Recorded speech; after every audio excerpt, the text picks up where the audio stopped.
Today I'm going to offer some perspective on our current situation after the recent results. But before I do want to mention, I did ask before the last video if people could please subscribe, and I am absolutely overwhelmed with the response.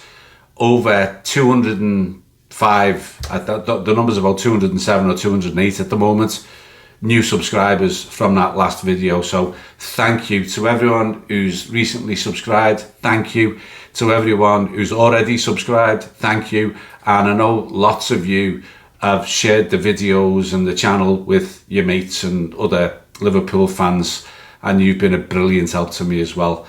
So I'm thrilled. I hope we get another 200 for this one, but we'll see. So let's get on with the video. I was inundated on that last video, analysing where it had all gone wrong in recent games, with people who were really upset.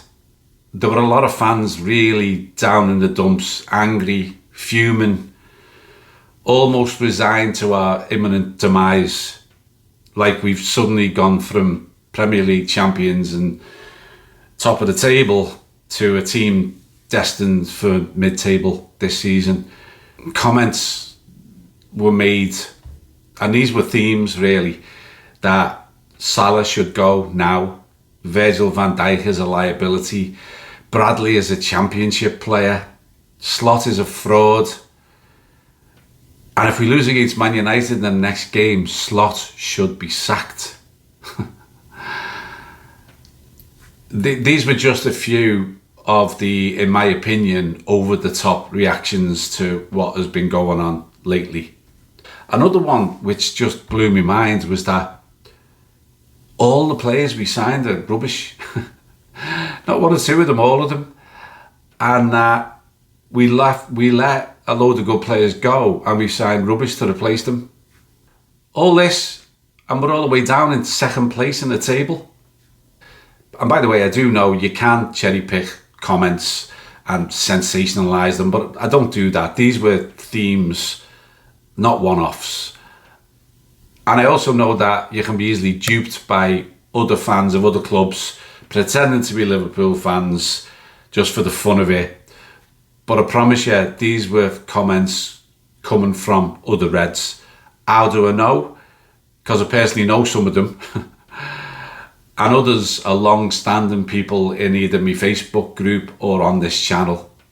Yeah, there might be one or two that were done by other fans, but the ones I'm talking about were definitely done by Liverpool fans.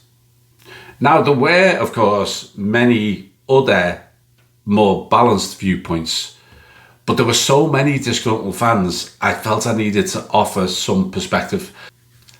So let me start by going back in time and then bringing it all up to date to the current situation. Now, it goes without saying, I will be as disappointed as anyone if we don't go on to win the league again.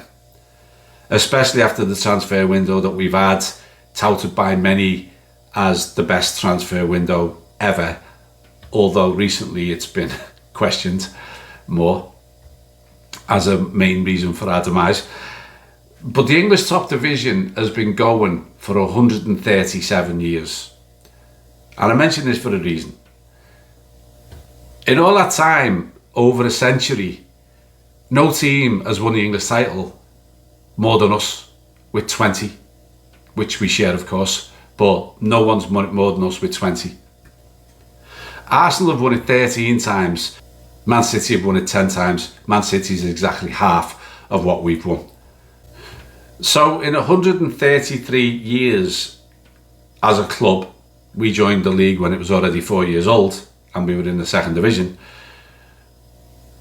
But we've won it 20 times. So we haven't won it 113 times. Arsenal, founded 6 years before us, have failed to win it 124 times. So yeah, we all want to win it every year, of course we do. And I still believe we have got every bit as good a chance as anybody else. But we've won it on average once every 7 years, which is the best by anyone. Arsenal have won it once every 11 years through their existence, and Man City have won it once every 13 years of their existence. That's how hard it is to win this league. But let's get on to the more important matter of where we are today. We're second with 15 points from 7 games. Now, one of the themes that was prevalent in the comments was that we're lucky to be there, and if it wasn't for all those late goals, where would we be? Well, if it wasn't for the opposition's late goals against Palace and Chelsea, with virtually the last kick of the ball in each game, we'd be unbeaten. And you can't have it both ways. You can't say we were lucky to get late goals, but then dismiss them when it's the other team that gets the late goals. If you maintain that we were lucky to score them ourselves, then by your own logic, it means we were unlucky to concede them at that stage of the game. Another thing is we're already being compared to last season, which was Arne Slot's first season in charge, of course, when he took over a settled Jurgen Klopp team. That's how it's being portrayed by many, or by some, anyway. So I thought, let's have a look where we are versus last season. I thought I'd look at it in 2 different ways. First, where were we last season after 7 league games? And by the way, both this season and last season, we played 3 at home and 4 away in our 7 games, just for comparison purposes. We had 18 points last season, 6 wins and 1 defeat. We have 15 points this season. So we are currently 3 points worse off this season than we were last season. But it's only 3 points. Arsenal last season had 17 points after 7 games. They currently have 16. So they're 1 point worse off than last season. Man City had 17 points last season after 7 games. This season they've got 13. So they're 4 points worse off. Chelsea had 14 points last season. This season they've got 11. So they're 3 points worse off. So all of the 4 title favourites have less points after 7 games than they had last season. Arsenal with 1, us and Chelsea with 3, and Man City with 4. So for all of those in the London media who are wowed by this new Arsenal, who have finally got it all right with the right pieces of the jigsaw all now in place, they were better last season after 7 games than they are this season. They had more points. So another way to look at it is who we've played in these 7 games and how does that stack up with results against the same teams last season. So here we go. Bournemouth last season, we won, and we won this season. So same points. Arsenal, we won this season at home, drew last season at home. So 2 points more. Newcastle away, won this season, drew last season, another 2 points more. Promoted team, Burnley, I just lumped them in as a promoted team because we beat all the promoted teams last season. So we beat them last season, we beat them this season, same points. Palace, we won last season, lost this season, -3 points. Everton at home, won last season, won this season, same points. So in the exact same fixtures last season versus this season, we are 1 point better off in those 7 games than we were a season ago. So in either scenario, either total points after 7 games or comparison versus the same fixtures as last season, we're statistically very close to where we were last season. And all of our competitors are all worse off as well, points-wise, than they were a year ago. And by the way, beat Man United in the next game at home, and that'll be another 2 points better off than last season because we drew at them at home last season. Now, you might say, with some validity, that the Chelsea and Arsenal games last season were both after the title was won, so they're not really a good comparison. But still, we won the league by 10 points, even only getting 1 point in those 2 fixtures towards the end of the season. And all of this, these similar statistics to last season, are all while we're developing a brand new squad with a new set of elite players coming in and some players going out. We brought in 5 brand new players, And if you actually count Conor Bradley, because he only played 4 times last season, that's 6 new players that we're trying to bed in to the team. And that takes time, always. I can't think of a single scenario for any team where they've brought in a brand new set of players, elite or not elite, where they all just slot straight into the team and it all goes like clockwork from day one. It just doesn't happen. And again, we can't have it both ways. Last season, we were complaining before the ball was kicked that we hadn't signed anybody. And it was a disaster because there was no way we were ever going to win anything without new players. Now, apparently, we've signed too many players and we've upset the apple cart. And I mean, we needed to refresh this squad. We didn't buy anyone last season except Chiesa. We needed to bring these players in. And with bringing these players in, it disrupts things. But they're elite players. And they're going to show it. But elite or not, they've still got to learn how to be a part of this team. They've got to bed in, they've got to figure it out. They've got to figure out the interactions on the pitch, the patterns of play, the understanding of each other's games, time to adapt to the tactics and instructions of the new manager, and the chemistry between all of the players has to evolve. It's complex and it requires patience, and it will come good. But here's the really positive news. When you bring in players at this elite level, like we have done, it always eventually clicks. And for those who've written off Florian Wirtz, well, you're jumping the gun. Really take a look at what this kid is doing, because he's doing some superb stuff on the pitch. While others might not yet be on the same wavelength as him, he's still doing some great stuff. And there's this media obsession at the moment that he hasn't even got an assist yet. Well, I'll tell you what, if Ekitike and Bradley hadn't headed over the bar from about 4 yards, and if Mo Salah hadn't fired wide against Chelsea when he was given one of the most amazing assists with that backwards pass, if he buried it instead of putting it wide, Florian Wirtz would have several assists by now. It's not his fault that they've missed them, because he has put them on a plate on several occasions. As for Isak, another one who's, people are down on because he hasn't done much yet. Well, he didn't have a pre-season. And again, all of the other factors I just talked about, plus he's not up to speed. This is elite football at the elite level. These are elite athletes, all of them. And you can't just slot in, but he will slot in. And so will Wirtz, and so will the rest of them, given time. And we've got to accept that. It's a process, and it won't happen overnight.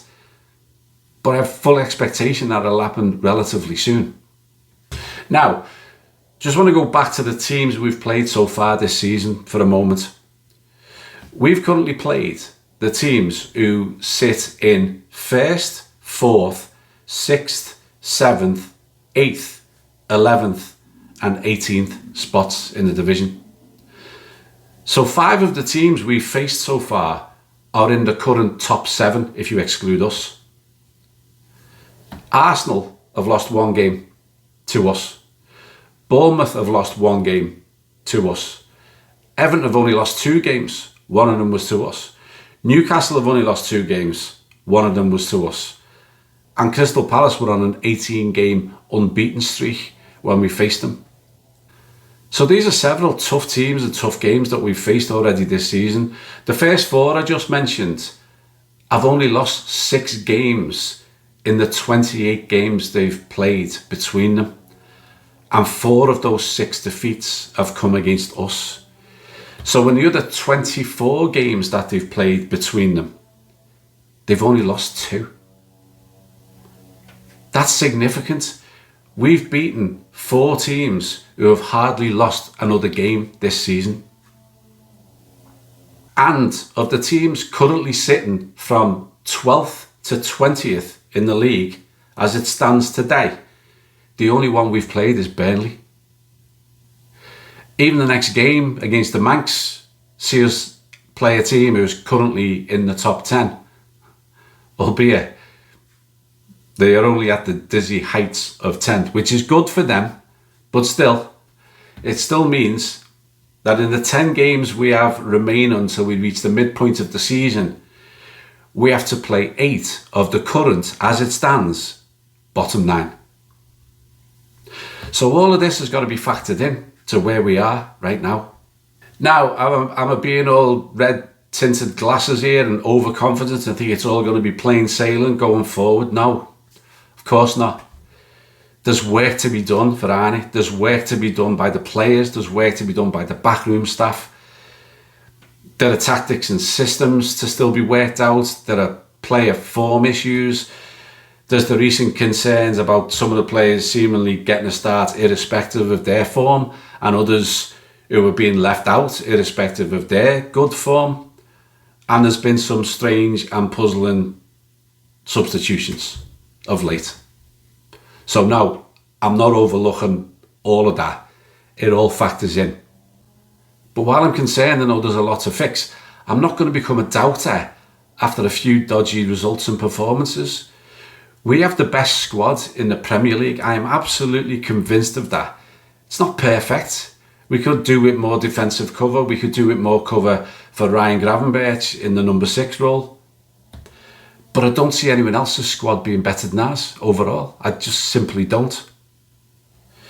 We also have an elite backroom staff and a manager who's won 2 titles in 2 different countries in his first 2 seasons in both. A manager whose in-game management last season was being lauded for how brilliant the changes were that he was making in-game, which saw him outmaneuver his managerial counterparts and saw us out-tactic the opposition and win an awful lot of games because of it. Has he made mistakes of late? Yes. In my view, he has. Certainly with the substitutions recently. But he's got a new squad to develop. And it would be nonsense to think that he's not going to have to make changes and make decisions that don't always go right and may in some cases prove to be very unpopular.